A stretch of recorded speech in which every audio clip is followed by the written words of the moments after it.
Tutup gerai dan hancurkan semua peralatan makan, Sekbol salahi SOP. Kejadian di gerai Sekbol Kuningan jadi sorotan setelah viralnya video yang menunjukkan alat masak dicuci di toilet. William Anderson alias Code Blue, seorang food influencer, mengungkapkan temuan tersebut melalui Instagramnya. Dalam videonya terlihat alat menanak nasi berada tepat di samping kloset, memicu banyak kritik terkait pelanggaran SOP dan kebersihan. Founder Sekbol, Rius Fernandes, langsung mengklarifikasi bahwa hal ini terjadi karena kelalaian staf yang tidak mengikuti SOP. Ia mengaku kesalahan dan mengambil tindakan tegas termasuk memecat staf yang terlibat. Gerai tersebut akhirnya tutup permanen pada tanggal 18 September tahun 2024 dengan seluruh peralatan dan bahan makanan yang terindikasi terkontaminasi langsung dihancurkan. Kejadian ini menjadi pelajaran penting tentang pentingnya penerapan SOP yang ketat demi menjaga kebersihan dan kepercayaan konsumen. Gimana pendapatmu terkait penutupan gerai ini? Tulis di kolom komentar ya. Assalamualaikum warahmatullahi wabarakatuh. Guys, teman-teman, ini luar biasa, baru kali ini ada sebuah gerai ataupun warung makan yang tutup hanya gara-gara adanya kesalahan atau kelalaian di SOP-nya. Dan yang menutup ini langsung adalah pemilik gerai tersebut, bukan instansi atau badan pemerintah yang menangani masalah kebersihan makanan atau layak tidaknya makanan tersebut harus dikonsumsi oleh para konsumen. Kita tahu bahwa di Indonesia ada juga seperti halnya di negara tetangga kita, yaitu badan yang menangani untuk kebersihan makanan, kelayakan makanan yang dijual. Tentu ini adalah satu sikap yang sangat baik sekali, di mana pihak pemilik kedai tersebut yang langsung mengambil tindakan yang sangat tegas dan langka ya kalau menurut Pak D ya, hal seperti ini bisa dilakukan.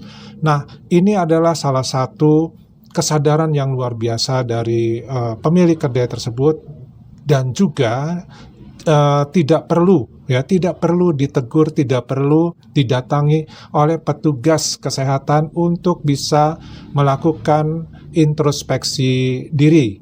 Tentu ini adalah satu hal kesadaran yang memang luar biasa. Ini menurut Pak D ya. Jadi kalau di Indonesia ya, mungkin teman-teman setuju, tapi mudah-mudahan setuju nodong nih ya.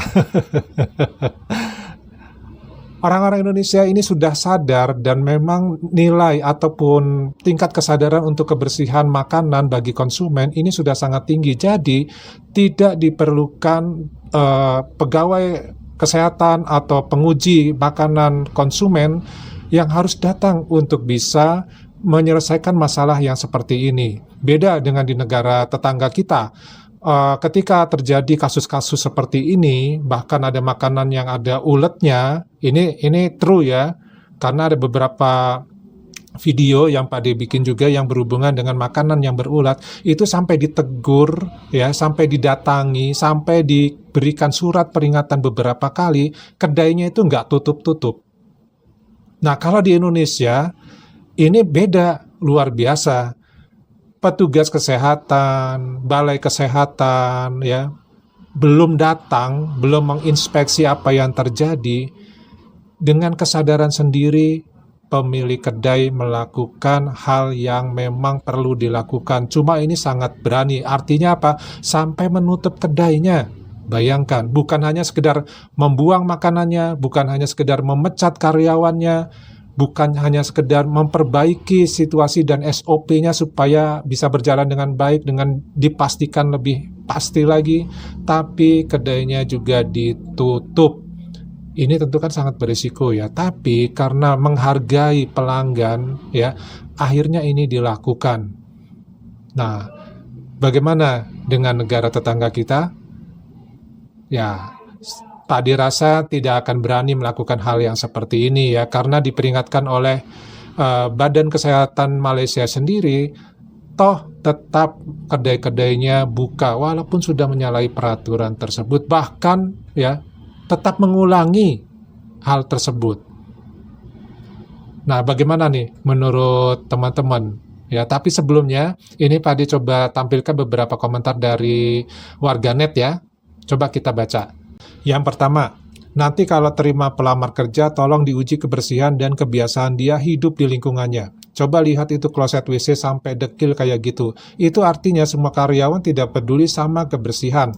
Atau memang harus ada cleaning service untuk bersih-bersih seluruh ruangan di setiap gerainya.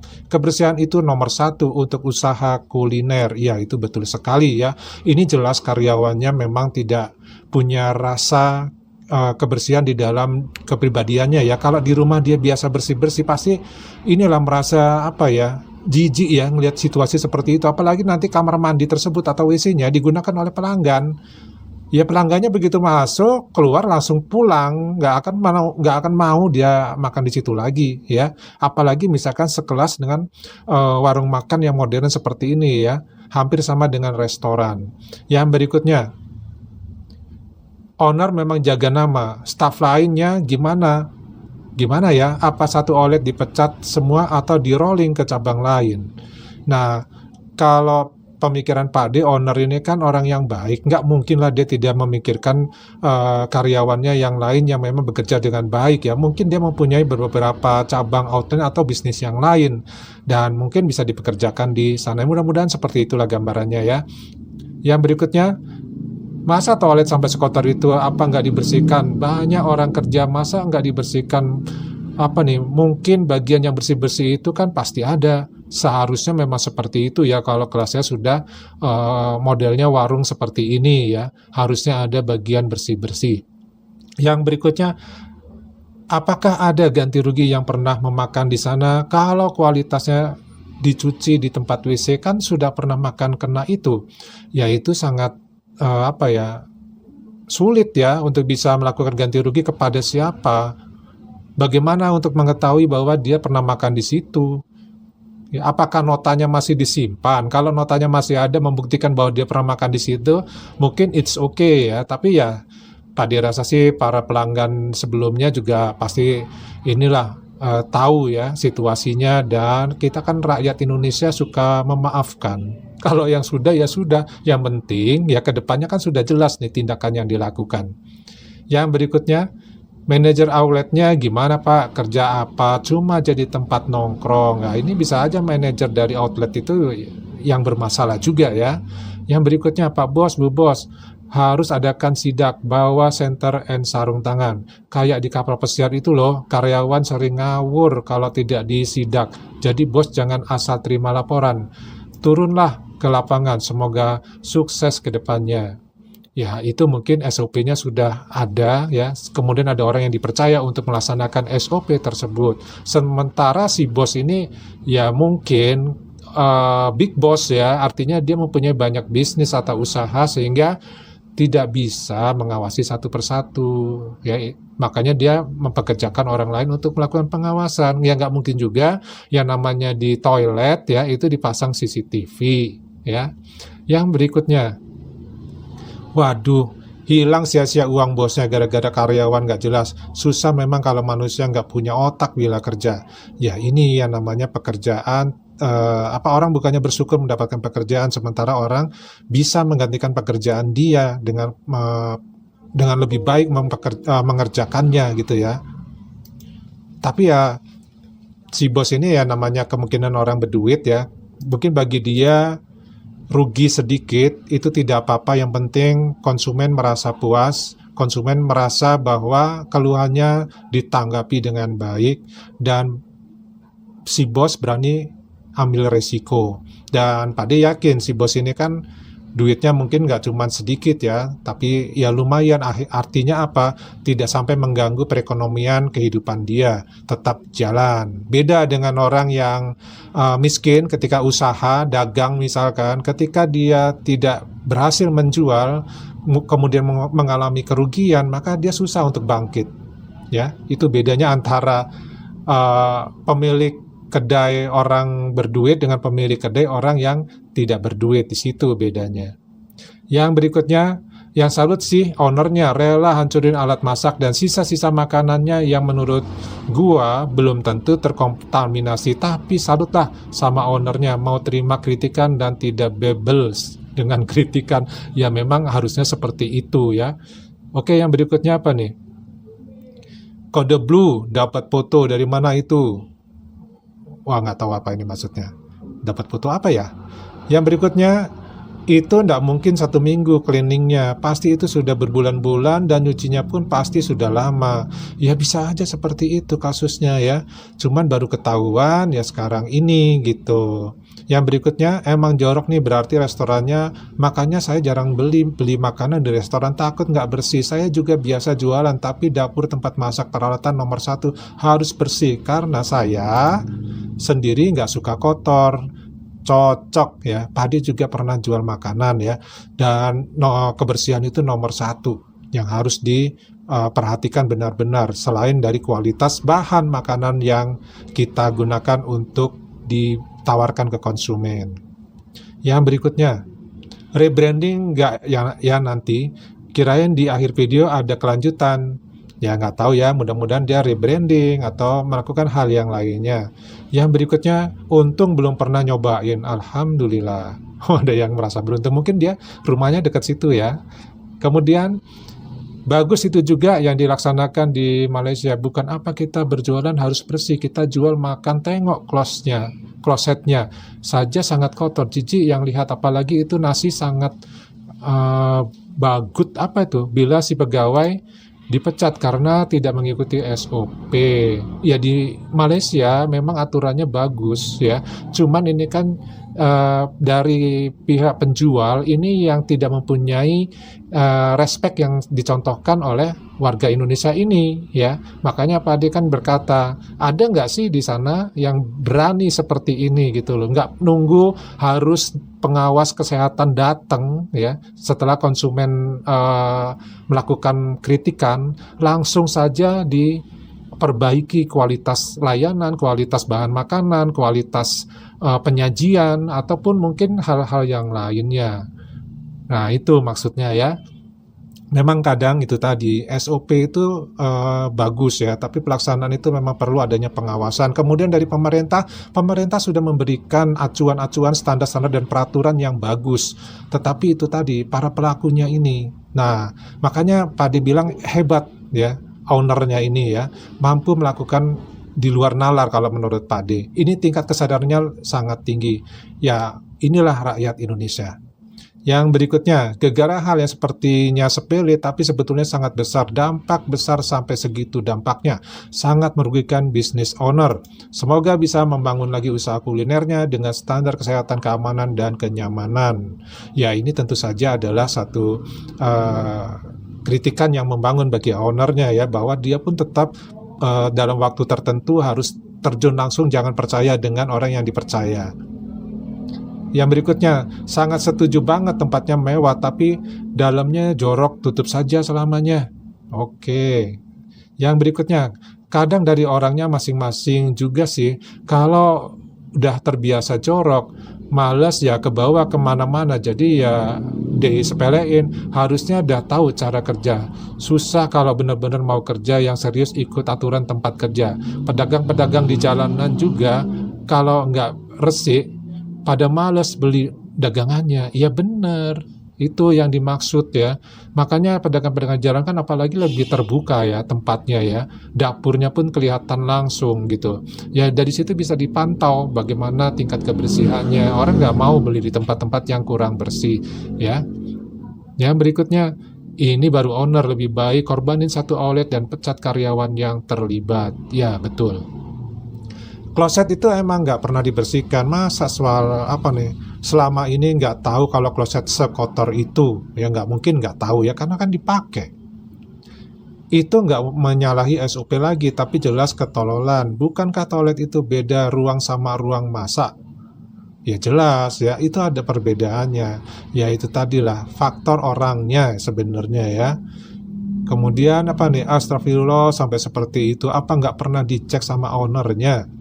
Nggak ngerti juga ya, namanya owner, dia sibuk luar biasa, dia punya orang kepercayaan mungkin ya, tapi yang dipercaya ini ternyata nggak bisa dipercaya gara-gara staf yang nggak benar kerja yang bikin bangkrut dagangan orang. Iya betul, karena ini saya nggak beli makanan di luar lagi, karena karena pernah lihat dagang pecel ayam, pancinya dan penggorengannya digantung di toilet. Astagfirullahaladzim, ada aja kayak gini. Intinya kualitas dijaga itu jorok banget, jangan mikirin untung loh. Ya justru itu karena nggak mikirin untung ownernya membuktikan ya gerainya ditutup. Ya itu. Kalau dia memikirkan untung aja nggak akan dia seperti itu. Kemudian beda pola pikir, kepercayaan lebih mahal, setuju. Pantes nggak pernah dapat orderan lagi di situ. Salut sih sama ownernya, langsung steril semua. Iya, itu kan barang-barangnya sangat berharga itu ya, panci segala macam kan bukan sembarangan itu, harganya lumayan mahal itu. Yang berikutnya mantap Bang Rius Fernandes, sip, ada yang setuju. Jorok katanya komentarnya. Apa kita nyebutnya kuat-kuat, janganlah nggak sopan. Yang berikutnya, mungkin ini salah satu trik marketing. Ya bisa aja lah seperti itu, tapi ya walau alam ya. Yang berikutnya, kasihan bos, rugi gara-gara anak demit. Ya nggak apa-apa lah ya. Ini ada satu pelajaran buat bosnya untuk lebih perhatian langsung ya ke anak-anak buahnya ya. Dia nggak terlalu rugi kok kayaknya. Mantap si Rius, langsung counter attack kode blue WKWKWK. Wah. Wes kadung isin bro, padahal podo ae nak liane. Wes udah terlanjur malu bro, padahal sama aja dengan yang lainnya. Ya belum tentu juga ya, jangan disamakan seperti itu. Lebih baik menyamakan yang positif-positif aja, yang negatif jangan disamakan, buang jauh-jauh. Supaya yang kelihatan, yang positif, yang negatifnya berkurang, ya hilang kalau bisa. Jadi yang muncul, yang dilihat orang itu positifnya. Ya, bukan menutupi negatifnya ya, dihilangkan negatifnya. Salut sama pemiliknya, ya setuju. Lagian kebersihan cek dong, itu manajer gunanya buat apa? Bukan cuma males tempat nasi masalah tempat nasi di toilet, tapi itu toilet sumpah jorok banget dah. Usaha kuliner tapi jorok, carilah pegawai perempuan juga. Kalau pegawai laki-laki nggak becus buat jaga kebersihan. Ya memang sih ya, jarang laki-laki yang peduli sama kebersihan ya. Mereka kerja memang tenaganya sih oke, cuman dari sisi kebersihan, kerapihan ya itu masih menang tenaga wanita. Memang wanita. Oke. Ada yang nyindir, klosetnya bersih. Yang berikutnya pesugihan itu. Oh ini apa-apa jangan-jangan ini suka pesugihan juga nih yang ngomong kesana pikirannya ya. Toiletnya jorok amat ya. Salah SOP, memang si oknum yang nggak waras. Mana ada orang waras nyuci peralatan makanan di toilet karena nilai setitik rusak susu sebelanga. Karyawan lain yang waras malah kena dampaknya. Ya mungkin karyawan yang lain sudah negur juga ya, sudah mengingatkan karyawan yang mencuci di toilet tersebut, naruh barang-barang produksi untuk makanan, alat-alatnya itu ditaruhnya di kamar mandi. Mungkin sudah ada yang mengingatkan, cuma kan yang namanya karyawan saling mengingatkan bisa aja dicuekin ya, malah bisa berantem lagi, bisa dimusuhin gitu loh. Apalagi kalau misalkan sampai ngadu ke owner, dikira nanti ngejilat lagi, akhirnya ribut tuh antara karyawan ya. Banyaklah rentetannya ya. Yang berikutnya, katanya owner sering banget visit ke resto. Emang pas di sana nggak pernah kebelet apa, itu mah sampai bekerak begitu. Berarti udah lama njrit joroknya. Pas diviralin baru benah-benah. Yang berikutnya lebay, emang gua juga di WC kalau narok.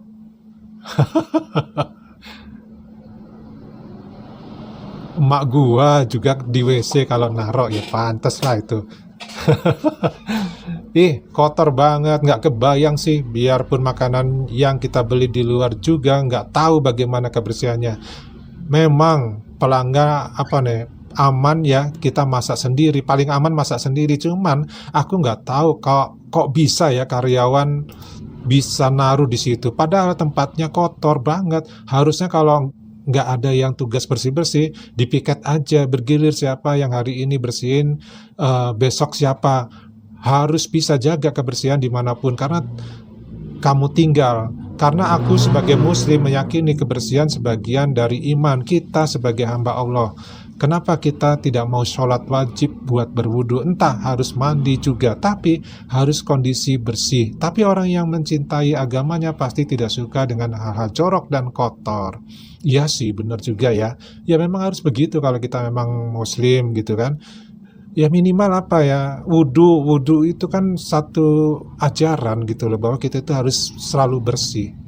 Ya itu tadi, terkadang belum tentu juga mereka menjalankan ibadah sesuai dengan agamanya dengan taat, itu juga masalah gitu loh, sehingga mereka ya cuek aja. Yang berikutnya, akibat ulah SDM rendah. Ya walau alam sih ya, namanya kita sumber daya manusia ya, ketika mereka diajarin kan sudah dilatih ya, sudah dikasih nih peraturannya. Sebenarnya nggak rendah gitu loh, cuman bandel, dablek gitu aja. Ya kalau seperti itu konsekuensinya ya goodbye aja, selamat tinggal ya. Jangan diajak lagi jadi karyawan. Seperti biasa pegawai jadi tumbal, sebodoh apa bawa alat masak ke toilet. Yang biasanya toilet pasti berada di ruangan yang berbeda. Ya bener lah. Kode blue dapat fotonya dari siapa? Oh, apalagi kok kode blue apa sih maksudnya ya? Lalu kompensasi terhadap customer apa? Kan bisa saja customer telah mengonsumsi makanan yang terkontaminasi. Iya, tapi bagaimana caranya untuk bisa melakukan mengidentifikasi kalau kamu pernah makan di situ, itu gimana caranya? Ya, ya udah yang paling gampang ya saling memaafkan aja lah. Namanya juga ownernya nggak tahu gitu loh. Nah, ini beberapa komentar aja yang Pak dibacakan ya. Mudah-mudahan ini juga menjadi pelajaran buat kita semua bahwa yang namanya makanan, apalagi kita dagang makanan, ini sangat sensitif ya. Bukan makanan aja, tapi minuman juga. Itu menjadi sangat sensitif terhadap kebersihan dan alat yang digunakan. Ya, bahkan kadang standar SOP-nya sudah dilakukan pakai sarung tangan, pakai penutup kepala, kemudian pakai celemek misalkan. Tapi ada aja bagian yang lain yang menyalahi aturan itu. Nah, gimana nih teman-teman? Tulis ya di kolom komentar pendapatnya. Dari Padi cukup dulu, kita ketemu di video yang lainnya. Wassalamualaikum warahmatullahi wabarakatuh. Salam.